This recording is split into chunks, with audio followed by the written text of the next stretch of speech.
Hey y'all, before I get into this video, I want y'all to check out Station Head. It's an app. I'm going to be going over there and doing my own radio show. I'll be able to play music, call you guys on to talk. It's gonna look like the bomb, okay? It's gonna be looking like the bomb. Okay, I'm really excited about it, you guys. So if you have Apple, you should be able to download Station Head from your app store. If you have Android, give it until December, but it will be there. So Trap and Tone Challenge is over and complete, and my husband and I look great. You should check out our little date night vlog on Relax with Blue to see a little bit of the change in his face, because we ain't about to show you his body like that, but y'all see mine, okay? Y'all saw my transformation. I will be joining the next challenge, which starts November 29th. It is Tabata 1 and 2 mixed together. It is 21 days of 2 workouts a day, all right, y'all? I am gonna hit it hard after Thanksgiving, and I cannot wait to see what my end results will be, because I am on this workout journey, honey.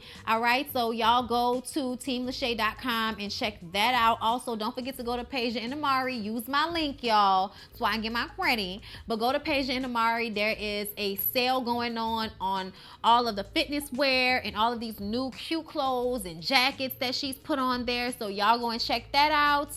And y'all don't forget about TLC products. I actually just started taking the sea moss. Oh my God, I'm nervous. I've never taken sea moss before, but it's something that they just started to provide. I heard that it's really good for phlegm and all of that type of stuff. So I am just starting it. I'm on my 2nd day of using it. Haven't noticed anything bad or good so far. You guys let me know if you tried sea moss before. But either way, y'all check out TLC products. It definitely aids and helps in the workout journey. The NutriBurst, I swear by it, okay? So yeah, y'all, get down below in the description box and hit up those links. Hey everybody, what's up? It's your girl Bondi Blue, and I am back for another review. And I am finally starting Lovecraft Country, you guys. That's right, that's what we're here for. So let's go ahead and get into the very first episode of Lovecraft Country. So, the opening scene, we see our main character, Atticus, okay? He's in war, he's fighting, he's killing. There are bullets and fire swirling all around him. And then things make a turn for the sci-fi, okay? There are alien ships, okay? Some red Korean lady comes down from one of the ships that are in the air, and then a monster comes out of nowhere and materializes, and we're like, what the f is that? And here's like some Jackie Robinson looking black baseball player with the shoulders and everything, and he comes in and slices the monster down the middle and saves Atticus and the red colored Korean lady. The monster regenerates. And then when the Jackie Robinson baseball player brother turns around and swings his bat, Atticus wakes up in a fright on a bus, okay? He and just one lone black lady are sitting in a colored section of the bus, which y'all know 1954 means the back. And the bus has some type of issue with the tire, but they end up having to sit on the side of the road to wait for a ride. Did not realize that what this means is all of the white people get a ride. Atticus and the one lone black lady, not only do they not get a ride, even though they've paid for the ticket, also the white man who was helping everyone else get their baggage from under the bus doesn't help the black lady. So Tick has to go and help her retrieve her bags from under the bus. I mean, it's like the more you watch it, the more annoyed you get. Like by the time you get to the end of this episode, no disrespect, you should really be like, I can't stand you, mother. Okay? Tell me you know what I mean. Right now in the comments, make sure you let me know you know what I mean when I say that, okay? Oh my God, it's just all of these like little subtle ways. And then we're going to work up to the big ways. But here are the subtle ways where I don't get a ride even though I've paid for a bus ticket. And I'm a woman and you still won't help me get my bags even though that is your job. And once again, I have paid for this ticket. So now Atticus and this woman, who all of a sudden it's like they have known each other all their lives because they're the only 2 black people on the bus. They have to walk. They have to walk, just the 2 of them, you know, and it really upset me. It really did. Like, you mean to tell me you couldn't get them people a damn ride on the back of that truck? They walk and they talk. And she asked about the book that he was reading, and he said it's about an ex-Confederate soldier that's fighting on the Red Planet. So it's sci-fi, Pulp Fiction type of situation. The lady clocks that he said a ex-Confederate soldier. Like, you fought for slavery. You can't put an X in front of that. And this is when he says, you know, stories are like people, you know what I'm saying? They have so many different parts to them. And he talks about that's what he loves about them the most, you know, that you can be a hero, and a hero can go on an adventure and save the day.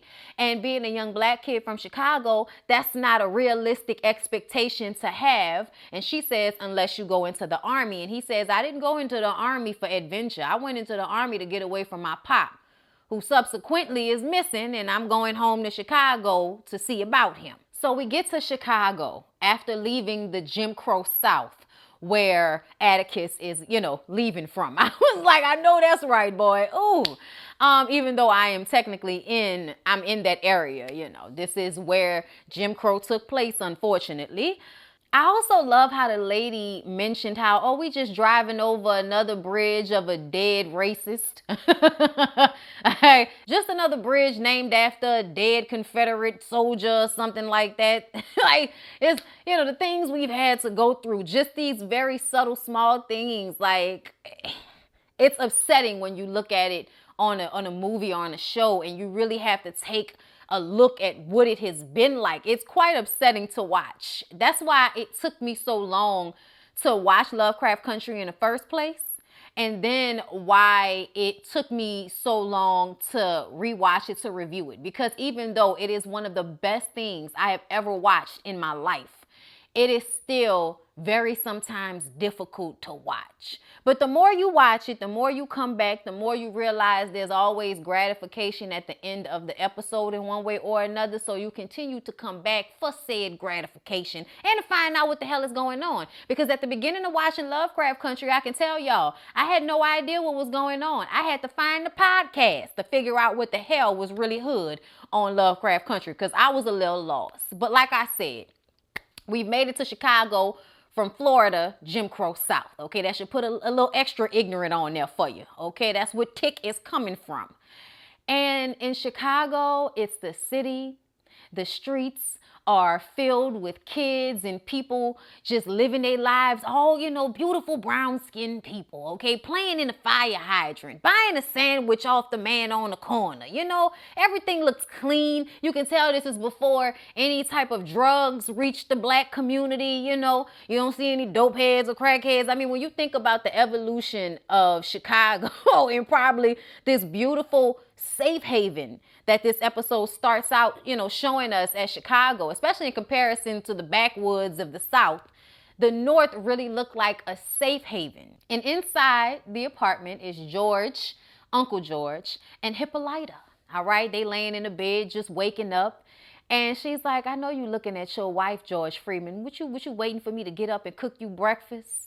And he was like, no, that's not what I'm looking at. You know, he trying to get it in, trying to have Mr. Nasty time. He says he's been, you know, taking a lot of trips and spending a lot of time on the road, and he wants to make up for that. Okay, I was just like, child, when I tell y'all, I don't want to see Courtney B. Vance have sex with anybody because he's like, you know, a father figure in my head. Like, I'm just saying, like, you know, certain people you grow up watching and you see them a certain way. And I've always seen Courtney B. Vance as kind of like, you know, your respectable rich black uncle or something like that, who's also married to your nice looking rich black auntie, Angela Bassett. So yes, place in my heart for Courtney B. Vance. But did not want to see him and Hippolyta getting into it and all that. Why, like watching your people do it? You know what I'm saying? But still, child, Hippolyta. Okay, y'all know how much I love Ingenue Ellis. Okay, Hippolyta wants to go with him,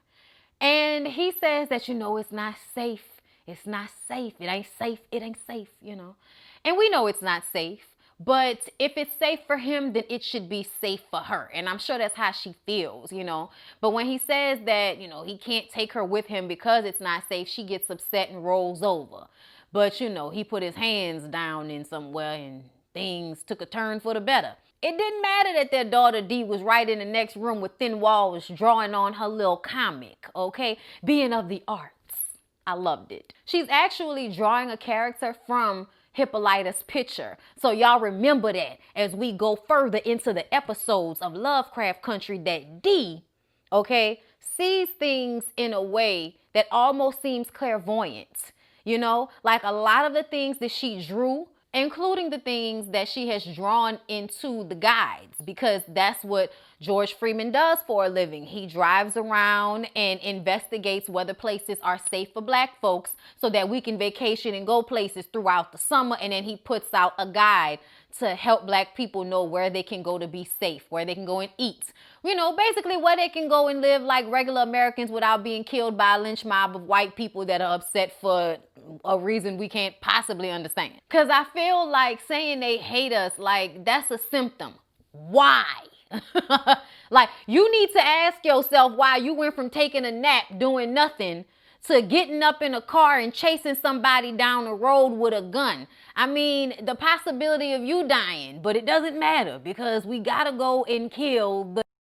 So D hears the noise that was going on in the room with George and Hippolyta, and she gets up to go into the kitchen. And when she opens the window, I guess to hear outside noise and not her mama moaning, Tick comes through the window. I was like, I guess if we ain't got a door, we come through a window. Either way, it's cousin Tick, nephew Tick, all right? And she screamed, so George and Hippolyta come out and they see who it is, and it's all good, okay? Everybody's happy to see Atticus is back. So basically, Atticus came back because he received some letter from his dad saying that there's some secret lineage to his family line from his mother's side. And his father Montrose has been missing for 2 weeks.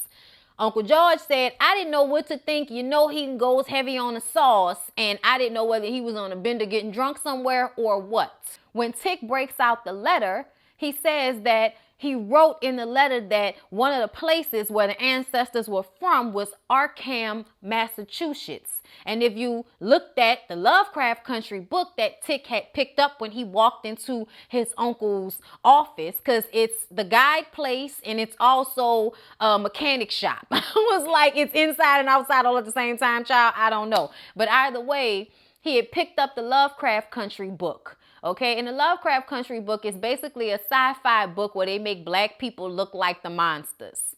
Hilarious. But either way, it was published in Arkham, Massachusetts. Okay, now when Uncle George puts it under his microscope, he sees that really it wasn't Arkham, it was Ardham, and they looked that up. And that's a real place. So now we got to figure out where Ardham really is, you know, as it pertains to the maps that we have now, because, you know, obviously the letter wasn't really from Montrose. It just all seems weird. We don't know what's going on, but Tick is going to find his dad and Uncle George is going to go with him. That's just basically what it is.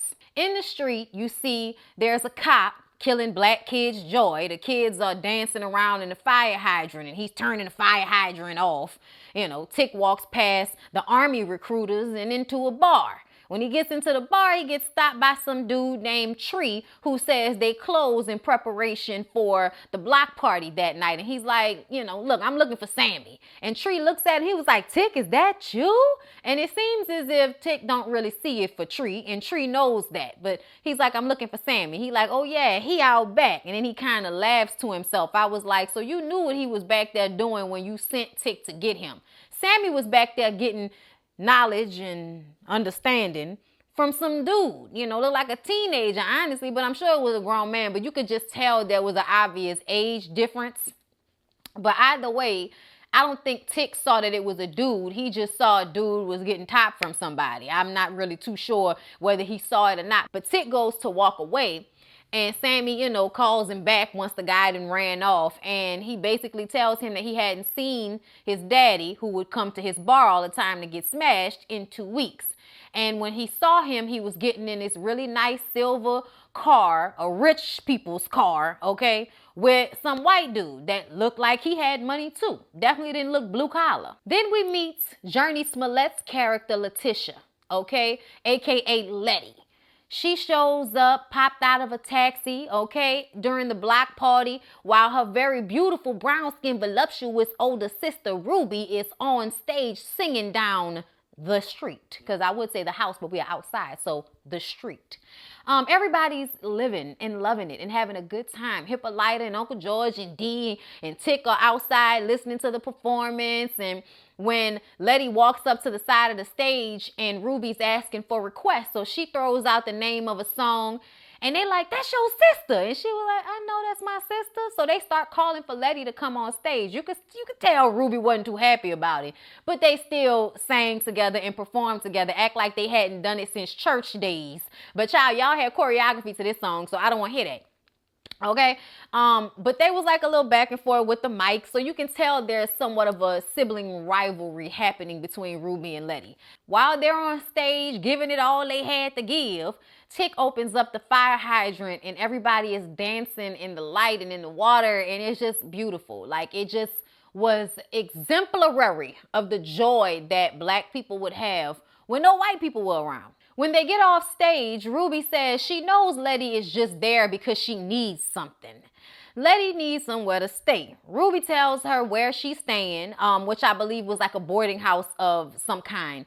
And Letty was like, that place is a shithole. And she was like, well, listen, you can go and stay with somebody else. You can go and stay with Marvin. You know, that's their brother. You can do whatever you want to do. You ain't got to come stay with me. Letty asked her what happened to the other place she had. And she says, I lost it because of Mama's funeral. I had to pay for that. You know, the funeral you didn't show up to. So apparently there's some feelings between the siblings because when their mother died, the parent they all have in common, Letty never showed up. Ruby tells Letty that she needs to go and get a job on the north side. And Letty says, I'm not going to clean up after no white folks, okay? Ruby says, so what you gonna do? Go down there and get you a job in one of those department stores? And Letty says, yes. And Ruby says, girl, I have tried every year to get a job down to the department store and they will not hire me. And Letty is like, well, maybe if I get the job, we can pull our money. We can get a better place. We can have our own house, girl. We can move into one of these, you know, white neighborhoods. They got a lot of black folks that's pioneering in these black neighborhoods. That's what it's called. It's called pioneering. When black people move to an all-white neighborhood. You know why? Because you ain't safe. You ain't safe. It's an adventure. You a pioneer, okay? Going into unsafe territory to set up shop. You think white people would understand that, but apparently not. No, I guess they really do understand it because, you know, they gave people smallpox and raped and pillaged and shit like that. So I guess they don't want that to happen to them. Ain't that funny? Ruby gives Letty 2 days to stay with her and then she got to move on. Tick and George are looking at a map so that they can locate Artem. Dee has drawn all these monsters and KKK members on the map, and they just thinking she's doing what kids do, drawing little things on the map. But really, those were exact places where you could find monsters, KKK members, crazy white people in robes that weren't KKK robes, but the racism was still there. You know what I mean? Like, it was a lot in that map that said so much about Dee, yet she was like one of the least focused on characters throughout most of the episodes. Dee had maybe like 3 episodes that were really about her. And I feel like that's crazy. That's how you know the second season has to be more about Dee, because she was definitely clairvoyant in the things that she drew. After they finished talking, Tick goes over to Montrose's place to, you know, see if he can find any evidence to help him find out what's going on with his daddy. And also so he can have somewhere to stay. And that nice silver car that they were talking about that was last seen when Montrose left with the white man, that car is parked outside of Montrose's house. So it's kind of like, okay, so what's going on here? Tick goes inside, finds, you know, the book and cigar and drink that were all left behind when Montrose left. And he was reading the Counts of Monte Cristo. And it had a picture of him, Montrose, and his mom, his deceased mom, as a bookmark. Then Tick makes a call to South Korea. And a woman answers. And she knows it's Tick. She says, you went home. You shouldn't have. And he hangs up the phone. The whole time he didn't say anything and she just knew it was him. So there's something going on with a woman back in Korea. The next day, when Tick is going to leave with Uncle George, he sees Letty packing the car up. Apparently, they were childhood friends that used to be a part of a sci-fi group together. And Uncle George and Hippolyta and Dee come outside so that they can say goodbye to them and Uncle George. And I think it was funny how he was looking for his daughter's comic. and she gives him the new comic, which is Arithia Blue. All right. Now, y'all don't know this, and I don't want to kill nothing for y'all, but eventually we will see Arithia Blue come into fruition as a real person. Those of y'all who've watched it, y'all know, but I don't want to get too much into it yet. But that's why they take the moment to draw attention to these comics once again. And he said he can't wait to read it. I think it's another important thing, having a parent that cares and nurtures your dreams. Okay? So many important little things happening in this show. As they travel, we hear a quote from James Baldwin about what it is like to live here in America and how your reality is based off of your experience. So, of course, white people view this place as somewhere that's wonderful and free. Black people view this as their only resort because they were stolen and don't really have a choice in the matter a lot of the time of the things that happen to us here. So it's not a free place for us in the same way. It is, but not in the same way. For instance, they pull up to the gas station and the gas station attendant is making monkey noises and sounds at Tick and throws a banana at Tick. So Tick picks it up and throws it back at him. So now they have to hurry up and get in the car and drive somewhere else before they could possibly get their head blown off for throwing it back at him with the little stupid ass white girl standing in the background laughing and shit. That made me so mad. Anyway, they drive away and we see this huge billboard of Aunt Jemima, okay, who honestly to me looked like, child, I'm so mad that I can't think of this lady's name, but y'all know the first black woman to receive an Oscar who was in Gone with the Wind, who played the maid. I cannot think of this lady's name right now. For some, Hattie McDaniels. Hattie McDaniels. I don't know why, but Aunt Jemima on that board, on that billboard, looked like Hattie McDaniels. Give Hattie McDaniels people their money. Okay, I am tired of y'all stealing people's pictures and putting it on y'all products and only wanting to throw us some money every now and again. And you think you're doing something for black people by taking the black face that has made your product a success for all these years, taking the black face off of it doesn't do anything for me, to tell you the truth. Give them people they money, okay? Give us what we are owed. That's what I want. I am tired of the I'm sorry's and, you know, the let's change how we say shit stuff that white people try to do, you know, as a countermeasure for the racists, you know, whenever you bring it up. It's obvious, you know, as they drive along and they travel along, there are places that are safe for them and there are places that are not safe for them. And this is the thing that will always kill me about white people acting like black people are something to be feared, is that we can't travel without a book that tells us where we can go that won't end up with us being murdered or hung from trees and shit, and then y'all said it was suicide, or tried to put a burglary that some white boy in y'all town did, and y'all gonna put it on some black person that was driving through town that y'all decided to brutalize, assault, and kill for no other reason other than the fact that he was black. And nobody wants to deal with the fact that all of y'all are psychopaths. Like, does anybody want to deal with the fact this country is made up of psychopaths? Like, come on. Come on. Like, it is so upsetting to me how much in fear of white people, black people have to live throughout their lives in this country. Yet the narrative that white people love to put out there, their reality is that we're the scary ones. Like, it's like, well, damn, I wish you would tell the rest of the white boys that, because they love to come after us like, geez Louise. They stop at this diner that used to serve black people. It was owned by a lady named Lydia who used to serve black people when they came in town, okay? So they go inside the diner and Uncle George is like, it don't look the same, but we here now, so we staying. Tick, on the other hand, is noticing things, feeling the vibe, feeling that it ain't safe, it ain't safe, it ain't safe, it ain't safe. Letty goes to the bathroom, overhears the waiter calling somebody saying, 3 of them just came in here. I promise I didn't serve them, especially after what you did to Miss Lydia.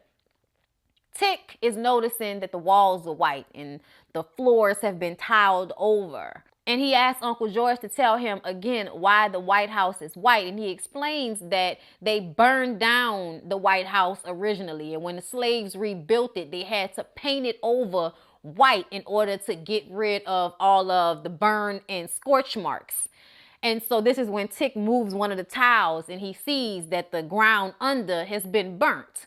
So Letty comes running out from the bathroom. Yo, we gotta get the hell out of here. I was like, y'all should have been got y'all asses out of there. As soon as that white boy stormed out angrily, y'all should have known the mob was coming right after. So as soon as they get in the car to leave, there's a fire truck following behind a truck that has some white boy on top of it shooting at George, Letty, and Tick.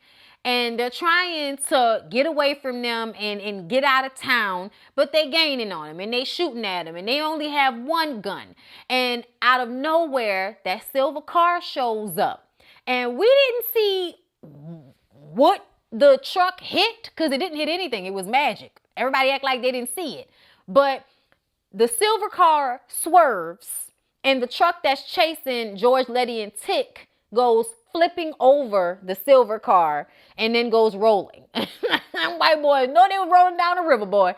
And a white lady gets out of the car and we see her, get out of the car and Tick sees her and I'm like, what she got out the car for? Like, I'm so confused. What's going on? Who is this white lady trying to help people? She don't look like we safe with her. What's happening here? It was so much we didn't understand about Lovecraft Country the first time around watching it. I'm actually glad that I watched it all the way through without reviewing it the first time because I am clearer on what's taking place so that I can review it better to you. So I hope you guys are enjoying. So everybody got away safely and they end up at Marvin's. Marvin is Letty's brother, her half brother who lives out here in the sticks. And he did some research for them about Artem and the town that's neighboring and who it was built by. And basically one of the towns, I think it's called Devon or something like that. I'm not exactly sure what it was called, but the town that was nearest to Ardham was built by witch hunters / racists. One of the stories was that a woman had, interacted a demon in the body of a black man. Yeah, okay. Child, we ain't got time for that. Also, there are stories about the police chief killing people. He has a whole bunch of, paperwork against him filed by the NAACP. He's a racist, obviously, and takes great joy and pride in chasing black people down and hanging them from trees. He's a psychopath. And he's allowed to be a sheriff, the world we live in. Not only are there the white monsters that are the racists trying to kill black people for no reason, there are also monsters in the woods. Animals, who knows? But there have been some manglings, okay? People left with their bits around. People that went missing. All kind of stuff around this town. So, we don't know what we getting into. George talks to Hippolyta on the phone and he suggests that the next time that he travels that they should go together. And she puts the phone down to her chest in excitement and then she says, I'd like that. And then they hang up the phone with one another and he looks at the picture of his sister-in-law that's in his wallet, which is Round Brown from Queen Sugar. If y'all watch my Queen Sugar reviews, you know how much I love me some Round Brown, who was a love interest to Ralph Angel, but it didn't work out. Either way, she plays Atticus' mom on Lovecraft Country, okay? Just love her and her cheeks. George joins Atticus outside while Letty and her brother Marvin are inside screaming and howling at one another. Apparently, he sent Letty money for her to come back for their mama's funeral and she never came back. What you did with the money? Oh, she bailed some of her friends out of jail. They got arrested for doing demonstrations outside the schools. George and Tick listen from outside and talk about how this is not the worst fight that Tick has ever heard. The worst fight he's ever heard might have been the one he got into with Montrose before he joined the service. Montrose didn't want him to join the service. Felt like he was giving up his life for a country that hated him, which is the truth. And I totally understand, and I'm sure there were a lot of black people that felt the same way. But also, at some point, it wasn't a choice. You know what I mean? Some people made choices. Some people did. Either way, this is the point that we realize that Montrose is a monster in Tick's mind. A dad who was abusive to him. A dad he could never make happy. Uncle George is like, well, he was the younger brother and our dad was really hard on him and he got the brunt of it. So basically, Montrose was abused by his father and then in return abused Atticus. And Atticus is like, I was young, I was small. Why didn't you come and save me? Because Uncle George felt bad about not saving Montrose. It's like, well, you had another chance with me and you never came to save my ass. This was a very difficult moment for both of them. And you can hear things getting physical between Letty and her brother inside the house. And Tick is about to go in there to disrupt that. And Uncle George was like, hey, that's not our business. Leave it alone. So he lets it go. But that's a part of the problem, that it's not your business. So we gonna let a woman get beat up on by her big ass brother? Like, I was just like, oh, that's what we gonna do? Now, I didn't, hear any real fight, no real hits or nothing like that, but you could hear that he grabbed her and she was like, you're hurting me. And that's when Tick was gonna bust in, but decided not to. And then you could hear the brother going into his room. So Letty didn't exactly get beat up or anything like that, but it definitely got to a point that it shouldn't have gotten. But that just goes to show Letty didn't piss all her siblings off. Okay, so the next morning she's storming out the house because her brother, is not gonna let her stay in his house. Okay, you a user and you always been a user. So they get in the car, and now she's going to continue on with Tick and Uncle George to find Montrose. They get to Devon County, and they are looking for this road in the middle of the woods when the sheriff that they did their research on shows up, gun in hand, tells them to stand in the back of the car, okay, because at that point, Uncle George was inside the car. So he tells them, get out the car. Y'all come and stand behind the car. Walks up on them with the gun. Do y'all know what a sundown town is and all of this? Because, of course, we're being respectful. We're scared black people in a southern town. We're being respectful. It might not have even been southern. No, it wasn't southern, just backwoods, okay? Country.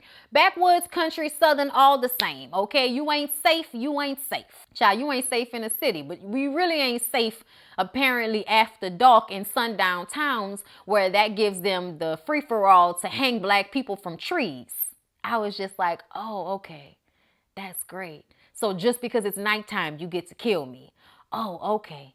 And then he lets them know that the sun will set in 5 minutes and they have to get out of town driving 25 miles an hour before he catches up with them, because then he will hang them. Tick, before he gets into the car, says, can I make a legal U-turn here? And the cop makes him call himself an uppity nigga before he will agree to let them make the U-turn. So they make the U-turn and the cop gives them a head start. 25 miles an hour to get out of this damn town. The cop rolls up behind them and starts hitting them from behind. I was just like, so what is that supposed to do? Like, what? It makes you so upset to watch, because you know that things like this happened in real life. This shit ain't just on a show. This is what happened to us all the time. It is so infuriating. It made me so mad as well. They finally get out of his city limits, his town limits, whatever, to pull up on another set of cops that have a roadblock in the next town. So now they're trying to set it up to make it seem as if they've stolen the car they're driving in, and that they have robbed somebody in a neighboring town or something like that, which really pissed us off because we all know that this is not true. They know that it's not true. So they line in Letty, Uncle George, and Tick up on the ground in the woods so that they can shoot them all in the back of the head just for being black. And they're enjoying themselves doing it. And just when I'm about to change the channel because I'm getting so damn mad, a monster comes out of nowhere and eats one of these racist white cops. I mean, just chews him up. Okay? Coming out of the ground, climbing down from trees. I mean, moving at incredible speed. We don't know what's going on. All right? Don't know what the hell is going on. All right? But as soon as one of them chops down on one of these cops hard enough and the blood sprays all over Uncle George, Letty, and Tick, Letty and Tick start to run. Uncle George got tripped up with one of the cops and stayed down until the coast was clear because he old and I ain't got time to be running fast when I can just stay low until shit cool off. So that's what he did. One of the cops, the sheriff, got his arm bit off and he had another cop with him. So they running behind Letty and Tick. They get to some cabin that was in the middle of the woods, run inside.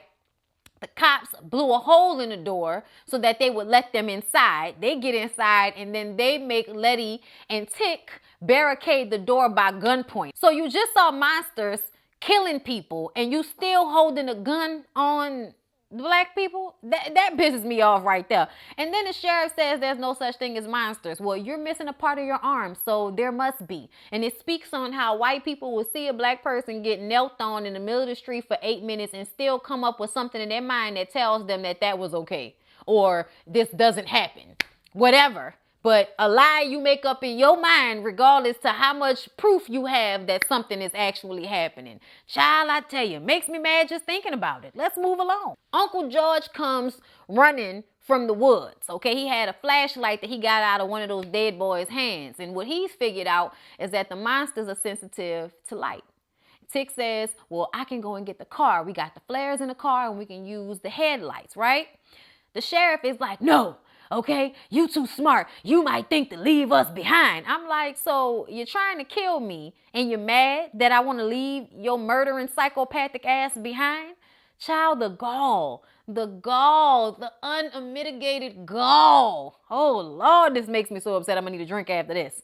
Letty says, I'll go. Letty ran track in high school. She runs straight to the car, right? Gets in the car. 2 monsters hop on the car. She gets one of the monsters away with the headlights. The other monster, she gets away from her with her camera when the light flash went off, okay? So she's able to get back to the house just in time to save Tick and Uncle George, because one of the cops started to turn into one of those monsters.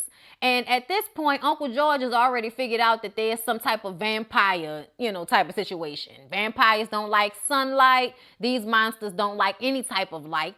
And if you get bitten by one of them, you turn into one of them, okay? So the cop is turning into one of the monsters, and they're like, shoot him, kill him, telling the other cop, shoot him, kill him. He won't do it. So the cop ends up turning into the monster and then biting his neck off. Letty comes in just in time and drives through the cabin, hits the monster, knocks him out. They jump in the car, but all the monsters are surrounding the house, so they have to pull out all these flares. And I guess they kept the car on all night to, have the lights on until the sun came up to keep the monsters away from them. Well, the next morning, they gotta walk. And they end up walking to Ardam, which is a large estate, a property. And you see the silver car that's been following them this whole time. That silver car is sitting out there in the driveway. They knock on the door, covered in blood, and this very pale, skinny white man comes to the door and says, oh, we've been expecting you. Welcome home, Mr. Freeman. And it's like, wait a damn minute. What's going on here? You mean to tell me you knew I was coming and y'all was leaving us out there to die in the woods? Child. Lovecraft Country is going to be very interesting to review. I hope y'all enjoyed. Tell your people about it. Please don't forget to like, comment, and subscribe to my channel if you have not already. I love y'all, and I'll see y'all in the next one.